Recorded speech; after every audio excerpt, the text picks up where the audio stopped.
And today there were two meetings, one in a narrow format with only ministers and their deputies participating, and then in an expanded format during which some initiatives were presented and documents were signed. Why were you a witness? I would like to especially highlight the contribution of our Kazakhstani friends in organizing these meetings, who provided all the conditions necessary for effective work. And of course, we congratulate our Tajikistani colleagues on the successful start of their chairmanship in the CIS. We share the priorities outlined by Dushanbe for the current year, which are aimed at increasing cooperation in all areas and ensuring continuity in our activities. Among them are the traditional foreign policy, trade, economic, cultural, humanitarian directions, and the issues to which Tajikistan wants to pay special attention, such as ecology, climate, and expanding contacts with external partners. We will provide Tajikistan with all possible assistance in fulfilling the functions of the chair. Of course, we reviewed the results of the interaction between the foreign ministries, our coordination on international platforms in accordance with the consultation plan for the year 2024, and noted with satisfaction that the plan has been fully implemented. And of course, these were very useful meetings that provided an opportunity to better understand the nuances of each other's positions and coordinate our steps in the United Nations, the OSCE, and other multilateral platforms. I want to emphasize that everyone highlighted the special significance of the events dedicated to the celebration of the 80th anniversary of the victory in the Great Patriotic War. On May 9th, we will be glad to see our friends from the Commonwealth states at the events in Moscow dedicated to this most important commemorative date for our brotherly nations and for all of humanity. All the leaders of the CIS countries were invited by President Putin to participate in the parade and other events in Moscow, and we expect that they will all be there together with us on Red Square today. In connection with the anniversary of the great victory, we made a decision to introduce a new title in the CS City of Labor Glory 1941-1945.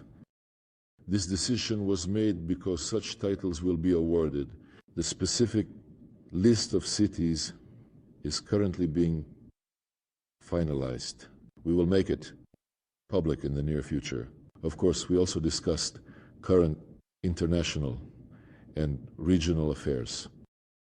I shared the current state of affairs regarding the Ukrainian crisis, demonstrating our consistent approach towards a resolution that should be reliable, durable, and sustainable.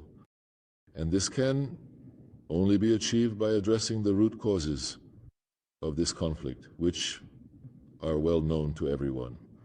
The root causes have been accumulating for many years. In essence, they began to take shape with NATO's active pursuit of expanding its reach eastward up to our borders, and of course in the encouragement of the openly Nazi Kiev regime, which came to power as a result of an unconstitutional bloody coup, and which, among its other tasks, is legislatively eradicating everything related to Russia and the Russian world, including the Russian language, culture, Russian language media, canonical orthodoxy in the form of the Ukrainian Orthodox Church, and much more.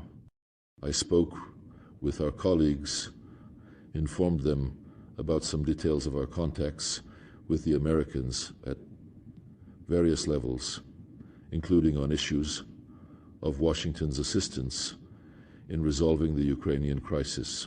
President Trump emphasizes his interest in this every time.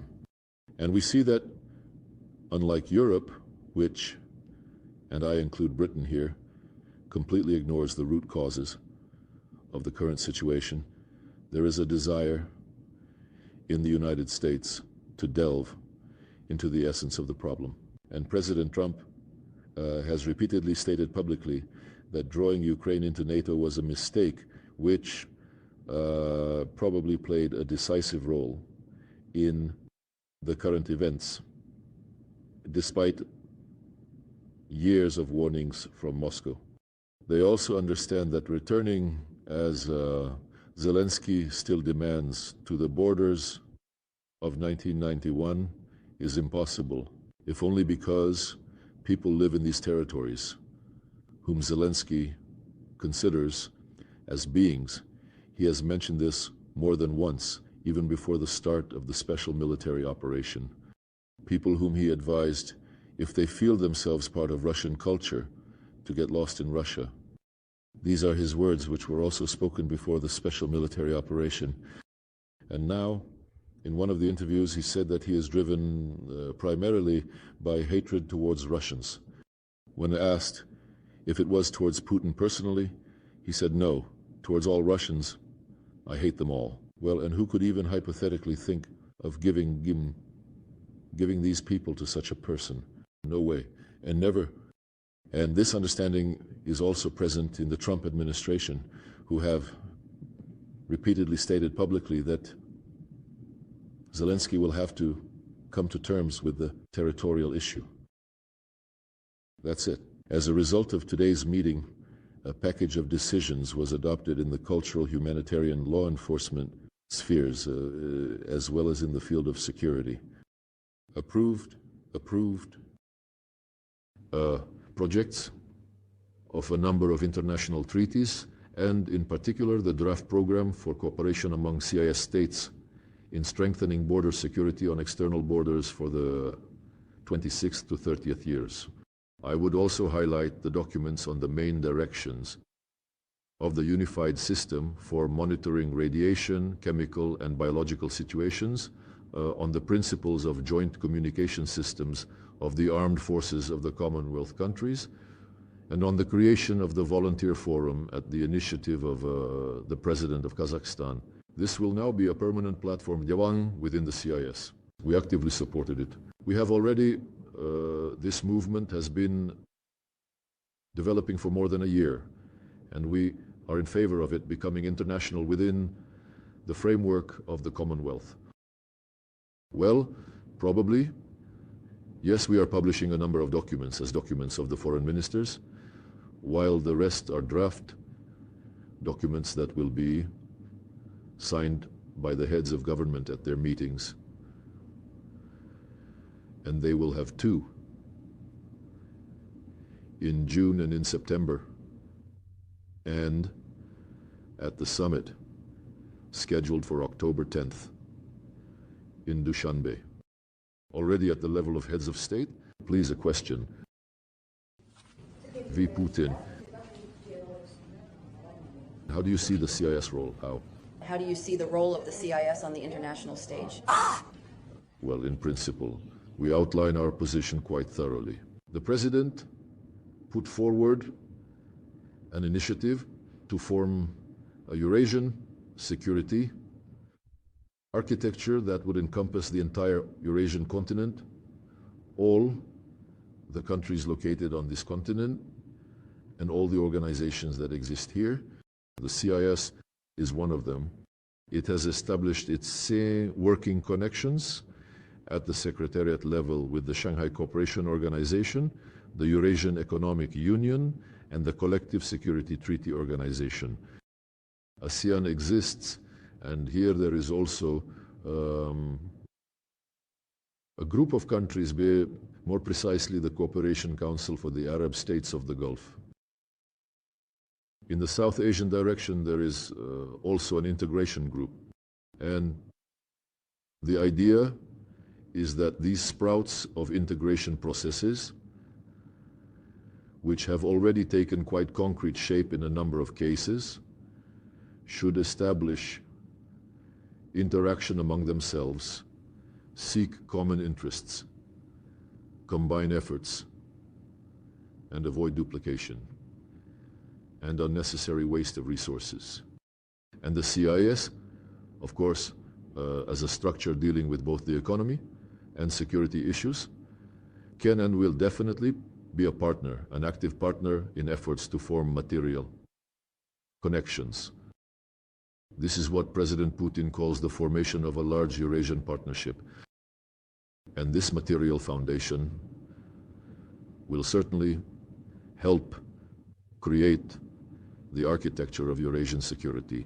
The CIS will also participate in this process, considering the serious dimensions related to security in its work program. So, in my opinion, and the fact that the Eurasian continent will undoubtedly be the source of a number of processes, and perhaps the leader of a number of processes in strengthening multipolarity, there is no doubt about that. A question from the audience to Kay Callis. Found out that... Hello, everyone. I have a question for you. Kay Callis asked for sanctions to be imposed in response to Russia's sanctions. Now we would like to know your opinion on imposing sanctions on Kay Callis and what you would advise Callis in response to the subscription falsehood. I would advise Kaja Kallas to endure in this position. This would probably be much easier than enduring at the expense of one's own people. I don't understand these politicians at all. But the funniest thing is that she didn't mention Kaja Kallas, that both the Estonian people and other nations within the European Union first and foremost have to endure. And the losses for them are much more significant than the consequences of their sanction policy, which are felt by Central Asian countries and our other neighbors in the CIS space. Another lady, Annalena Baerbock, who is now finishing her work as the foreign minister of Germany, became famous for many things, well, including her complete illiteracy, but mainly the lack of any responsibility to the voters, just like Ursula von der Leyen. Annalena Baerbock, along with Scholz, said about the Germans that, yes, we are significantly worsening the standard of living of our population, but for the sake of victory over Russia, our electorate must endure these hardships. And Ursula von der Leyen said something similar in relation to the entire European Union. The fact that they are not thinking about their voters, but about how to make other countries endure just to punish Russia, in my opinion, clearly shows up to how low and degraded the European Union has fallen as an idea, which once began to be implemented in the interests of the economic prosperity of the citizens of the respective countries. Sergey Viktorovich, could you please tell us, in the current conditions of trade, wars, can structures like the CIS or Russia and Central Asia somehow come up with new measures to minimize economic damage? Have you talked to them about this? Well, we have certainly touched upon this group of issues, although they are practically considered and resolved through the relevant departments, the Ministry of Finance, central banks, deputies and heads of governments. Well, actually, there's not much to invent here for 3 years. Now the West has been trying to internationalize its sanctions and extend them to all those who somehow interact with the Russian Federation. This includes, first and foremost, our neighbors, including those in Central Asia. But with the CIS countries, as a whole, our trade turnover is conducted in national currencies by 85%. And this process is developing. With China more, with India a bit less, but these figures are growing. Secondly, despite the sanctions, Yes, besides national currencies, there is an opportunity to create payment platforms independent of external influence, including one option, being the financial messaging system of the Central Bank of Russia. It is convenient and does not depend on any SWIFT systems. There are a number of other initiatives being considered, including within the BRICS framework, where Brazil has proposed and work is currently underway to consider the formation of alternative payment platforms. I am confident that countries, even those not part of BRICS, will have access to such mechanisms once they are established. Despite the sanctions, trade within the CIS grew by almost 4.5% last year. Industrial production grew by the same percentage. Overall, it seems to me that this is, well, if you compare it with the growth rates of the European economy, these are significant positive results. So we will all continue to be guided by our national interests, our partners, including during yesterday's bilateral talks with Kazakhstan's foreign minister, deputy prime minister Murat Tloberdi, also want to be guided by national interests. And if it is clear that a number of private enterprises and banks fear secondary sanction because it would harm their interests, it is equally clear that the benefits Central Asian countries receive from trade, joint projects with Russia, and Russian investment activities on their territory are undoubtedly greater, higher, and more significant for their national interests than the mostly promises given by Western countries in exchange for demands to encircle Russia with sanctions. Sergey Viktorovich. Yesterday morning, on the eve of the Russian-American negotiations in Istanbul, Russia and the USA exchanged prisoners. Could you please tell us which country initiated this exchange? And how important is this step for normalization? The idea somehow emerged simultaneously from both sides. Well, I am sure that any humanitarian gesture, even when it involves two people reuniting with their families, is always positive. In general, all politics should be aimed at doing something beneficial, improving the lives of specific individuals. And this is already the second such exchange in the past few weeks. And I think it helps to build trust, which is so necessary. But fully restoring it will take a very long time. It was undermined, destroyed by the Biden administration, and even now in the United States itself, among both Democrats and Republicans, by the way, there are quite a few people who do not want President Trump's focus and his team's efforts on normalizing relations and resuming dialogue on any issues, regardless of any disagreements, to prevail. So we will firmly proceed from our national interests. Our contacts with the Trump team, in particular the meeting in Riyadh with Secretary of State Rubio and National Security Advisor Volz, showed that there is a fundamental understanding of the necessity for dialogue while each side maintains its commitment to its national interests. Such an approach is possible.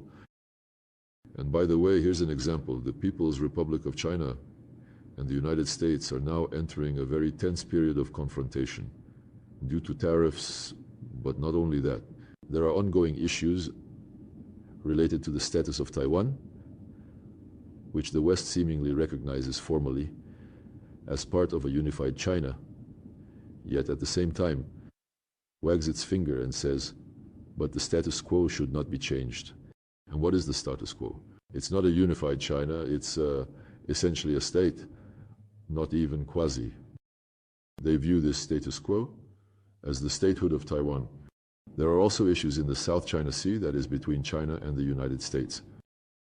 It's no coincidence that Washington and NATO have identified China as the largest systemic challenge following the elimination of the Russian threat. And despite all this, despite the exchange of remarks, such courtesies, in quotes, between Beijing and Washington, their dialogue has never been interrupted. And it's completely unclear why the Biden administration suddenly decided to behave the way it did. So, I believe we shouldn't be under any illusions, but aiming for normalization based on mutual recognition and respect for each country's national interests is quite realistic and necessary.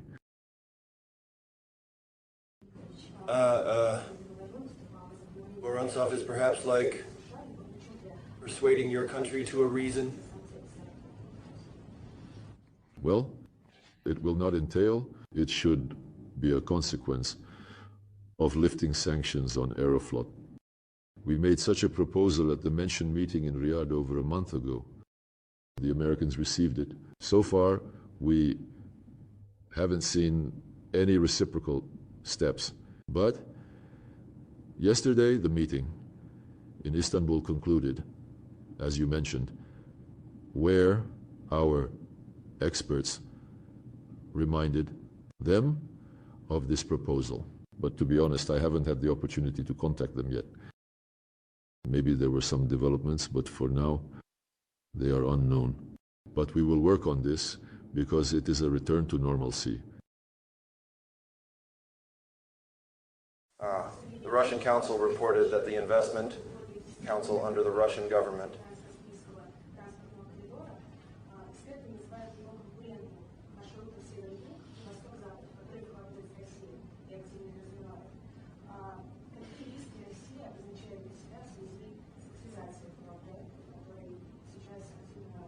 To be continued? Well, we discussed this yesterday, including with my Kazakhstani colleague.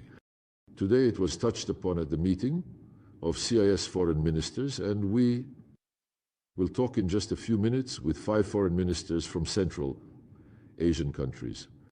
This international Trans-Caspian International Transport Route, TMTM, of 10 billion has not yet been seen by anyone whom the European Union wants to involve in its implementation, bypassing Russian territory. Secondly, it is of course more costly. If suddenly the European Union decides to invest, then this project is much more costly than the North-South International Transport Corridor, and as you mentioned, the East-West as well. We basically see nothing wrong with, as the Chinese proverbs say, letting all flowers bloom, and all projects that contribute to the unblocking of transport connections and the creation of the most comfortable and convenient logistical opportunities, so that though they are all considered and no obstacles are placed in the way of any of them. The North-South project is much more advanced, much more efficient, both in terms of lower costs for its full operational and in terms of its usage. It will deliver goods from north to south much more efficiently. In addition to the international North-South Transport Corridor, and within its context, routes are being developed that extend from the north of Russia to the Indian Ocean, the Persian Gulf, and the ports of Iran and India. And such junctions are currently being discussed in practical terms. The international, or rather, the Trans-Caspian International Transport Route has some segments already being utilized by Kazakhstan. And I will repeat once more, we have nothing against it. provided there is an understanding that no one will sabotage the already launched transcontinental projects in the north-south and east-west directions. That's all. Thank you.